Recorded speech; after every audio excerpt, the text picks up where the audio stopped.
குழந்தைகளுக்கான ஆதாரை உடனடியாக புதுப்பிக்குமாறு ஆதார் ஆணையம் உத்தரவிட்டுள்ளது. 5 வயதிற்குட்பட்ட குழந்தைகளுக்கு ஆதார் பெறும்போது அவர்களின் புகைப்படம், பெயர், பிறந்த தேதி, பாலினம், முகவரி ஆகியவற்றை இணைக்கலாம். ஆனால் குழந்தைகளின் கைரேகைகள் மற்றும் கருவிழி பயோமெட்ரிக்ஸ் அப்போது முதிர்ச்சியடைவதில்லை என்பதால் அவை பதிவு செய்யப்படுவதில்லை. இந்நிலையில் இது தொடர்பாக ஆதார் ஆணையம் வெளியிட்டுள்ள செய்திக்குறிப்பில் 5 முதல் 7 வயதுடைய குழந்தைகளுக்கு கட்டாயம் பயோமெட்ரிக் தகவல்களை புதுப்பிக்குமாறு உத்தரவிட்டுள்ளது. அருகில் உள்ள சேவை மையங்கள், அரசால் அங்கீகரிக்கப்பட்ட ஆதார் மையங்கள் ஆகியவற்றில் இந்த சேவையை இலவசமாக பெறலாம் என்று கூறப்பட்டுள்ளது. தற்போதுள்ள விதிகளின்படி ஒரு குழந்தை 5 வயதை அடையும் போது கைரேகைகள், கருவிழி, புகைப்படம் ஆகியவை அவரது ஆதாரில் கட்டாயமாக புதுப்பிக்கப்பட வேண்டும் என்று தெரிவிக்கப்பட்டுள்ளது.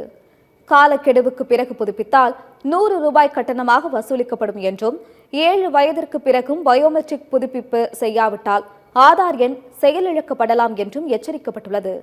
இதனால் பள்ளி செல்லும் குழந்தைகளுக்கு அரசின் சேவைகள் கிடைப்பது, உதவித்தொகை பெறுவது, நுழைவுத் தேர்வு எழுதுவது ஆகியவற்றில் சிக்கல் ஏற்படலாம் என்று எச்சரித்துள்ள ஆதார் ஆணையம் இதனை கருத்தில் கொண்டு குழந்தைகளுக்கு பயோமெட்ரிக் தகவல்களை உடனடியாக புதுப்பிக்குமாறு பெற்றோர்களுக்கு அறிவுறுத்தியுள்ளது.